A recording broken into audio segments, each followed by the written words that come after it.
Correct? Opo. That they're based on your own personal knowledge. Opo. Yung pong hawak ko na yon ay totoong ginto ko po yon. Pinatunaw ko po at pinagawa ko pong parang gold bar.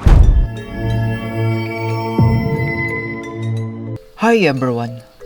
Nag-file ng kaso si Norman Mangusin sa Ombudsman. Ito ay posibleng dahil sa press conference kung saan ay napahiya daw itong si Norman Mangusin. Sa video na ito ay panoorin natin ang panunumpa ni Norman Mangusin at balikan din natin ang pekeng ginto ni Norman Inidoro. Panoorin natin ang video na ito. Nagsimula ang video sa panunumpa ni Norman Mangusin sa kaso na isasampa niya laban sa mga nagpahiya daw sa kanya. Norman Mangusin, Opo. that you are the complainant in this document filed before the Office of the Ombudsman. Do you confirm the contents of this document? Opo. That they are true and correct? Opo. That they are based on your own personal knowledge? Opo. That they are based on authentic records in your possession? Opo. Do you confirm, sir, that the signatures appearing therein are your signatures? I confirm po. And that the IDs presented to us are your valid IDs? Yes po. Thank you, sir. Have a seat, sir. Nagpa-check if lahat. Tignan naman natin ang gold bar na ibinibenta noon ni Norman Inidoro na peke pala. Medyo lilinawin ko lang ho, yung picture ho na lumalabas na may hawak akong gold bar at nagbebenta raw ako ng fake na gold bar, wala pong katotohanan yon. Yung pong hawak ko na yon ay totoong ginto ko po yon. Totoong ginto po yon na inipong ko, na binibili ko. Kaya ko hong patunayan na yan ay binili ko. Kahit sa Arangki po, magtanong kayo, binili ko po yan kay... Tila gawa-gawa naman ng pangalan na pinagbilan at iniregalo daw iyon ni Norman Inidoro. Pero sinong may sira ang magregalo ng gold bar kung umaasa ka sa palipad? kay Bobot Bilibiran. Diyan po ako namimili ng gold. Kada may ipon po akong pera, binibili ko po ng gold. Hanggang sa dumami na, tumimbang na po ng marami, pinatunaw ko po at pinagawa ko pong parang gold bar. Opo. Ngayon po, yun po ay totoong ginto, hindi po yun peke. Yun po ay iniregalo ko at hindi ko po ibinenta. Ibinigay ko po sa aking kaibigan. Totoo po. At hanggang ngayon, buhay pa rin po yun. Buhay pa rin ho yun. Pero hindi ho yun akin. Kaya lilinawin ko lang po, I never sell gold bars. I'm not engaged into that kind of business. Para maliwanag po. Hindi po ako na-involve sa ganyang business. Pero maririnig nyo dito na tila taliwas ang pangalan na sinabi nung una ni Norman Inidoro. Ang una niyang sinabi ay Bobot na pangalan, tapos ngayon ay Edwin na. Boss, may text lang dito. Sabi niya, Ikarex, pakitanong mo kay Francis Leo Marcos, ano ho yung Sumatra Gold Bar? Ayan ho, ayan oh. Nung ako ho ay nakaipon ng gito, nakaipon ho ako. Pag ako'y bumibili ho dyan sa Arangke, ay pwede nyo ho i-verify. Ang pinakamalaki ko hong binibilan dyan ng ginto pag ako'y kumikita, kasi ho nag-i-invest ako sa ginto bibili ako pag mura siya. Ang binibilang ko ho dyan sa Arangke na madalas pag maramihan, na 1 kilo kalahati o 1 kilo, ganyan, ay si Edwin Malibiran. Yan. Dito ay inamin ni Norman Inidoro na hindi naman pala sa kanya ang ginto at nagpa-picture lang pala siya. Kilala ho ako dyan. Yun ho, may nagpakita lang ho sa akin noon na sa akin hinawakan. At ako'y nagpa-picture din. Pero hindi ko, wala akong gano'n. Hindi ko rin alam kung anong ibig sabihin. No? May nagpakita lang ho sa akin noon na sa akin hinawakan. At ako'y nagpa-picture din. Pero hindi ko, wala akong gano'n. Hindi ko rin alam kung anong ibig sabihin. No? Pero yung mga gintong iniipon ko ay pinababareta ko ho yan. Apa. Boss, Napuna naman ang singsing ni Norman Inidoro at tila peke. Kaya ipinapakita daw niya ito para maasar sa kanya ang tumutuligsa sa kanya. boss, minsan pag nagla-live ho kayo, madalas yung kamay nyo nasa mukha nyo. Ano yung pinakikita nyo talaga yung sing-sing nyo? Ay hindi ho, kasi nga ho, Kuya Res, yung may isang tumutulig sa akin, na ipinakikita, yung mga alaas ko daw, ay mind conditioning daw ng tao. Ay siya talagang pinakikita ko na sa kanya para siya lalong maasar na.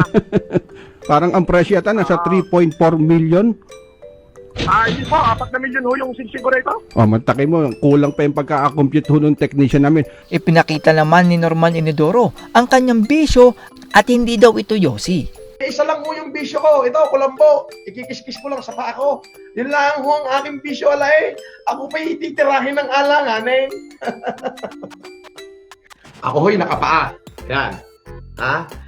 Wala ho akong bisyo. Dati po nagyoyosi ako, ngayon hindi na. Ako po'y umiinom ng alak, ako gumagawa. Ito lang, yan, itutungtong ko lang yung aking paa sa kulambo.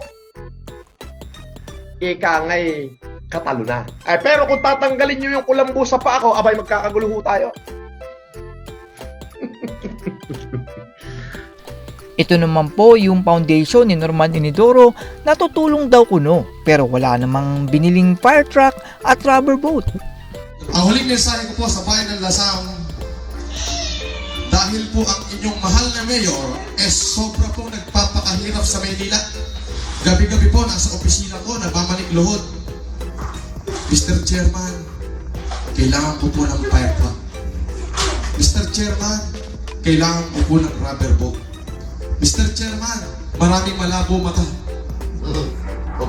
27 mayors ng Pilipinas na pumunta sa opisina. Napakapalad po dahil nag-run po ang request na ang foundation ko ay handang gumastos ng over 100 million para sa bayan ng Lasam, and it is started tomorrow.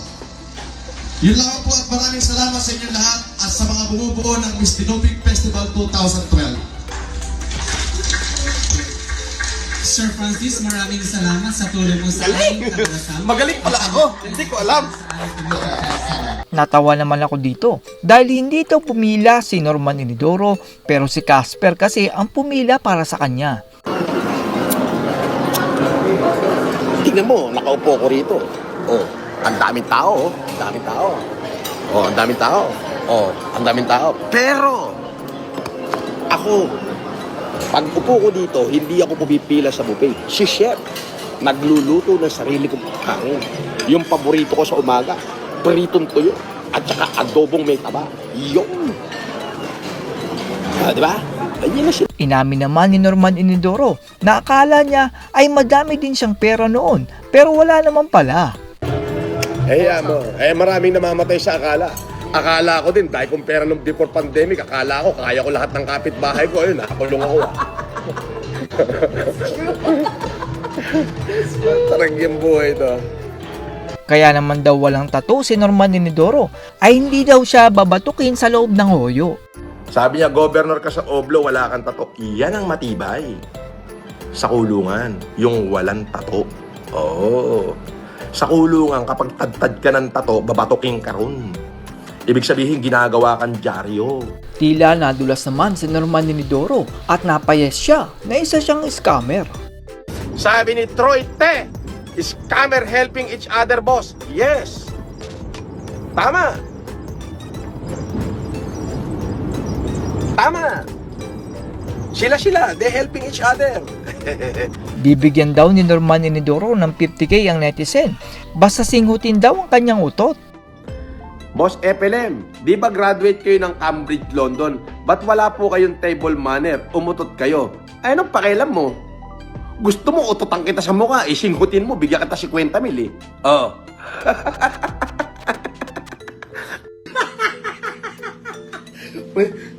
Kinuwento naman ni Norman Inidoro ang tungkol sa scammer pero uminom muna siya ng tubig, sabay mumug at ininom niya ito kahit kagigising niya lang.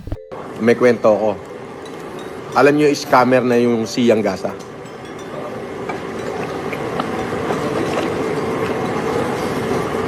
Scammer yun. Nung winalangihan niya ako. Yung jowa niya, binembang ko.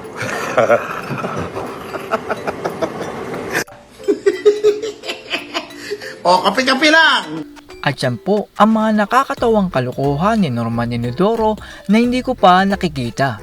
Mukhang matagal na hindi po magla-live si Norman Inidoro dahil sa sobrang init ng kanyang pangalan ay pinapalamig muna ito ng kanyang abogado upang makalimutan ng lahat ang tungkol sa kanya. Sa totoo lang po ay naging entertainment si Norman Inidoro sa mga Pilipino dahil sa kanyang kasinungalingan na mukhang bistado na siya ng lahat. Pero mag-iingat pa din po kayo dahil posibleng bumalik pa din si Norman Inidoro at baka maloko ulit ang mga OFW sa kanyang mga foundation. That's all everyone. Salamat sa inyong panonood. This is Chuck and you're watching Biker Drone.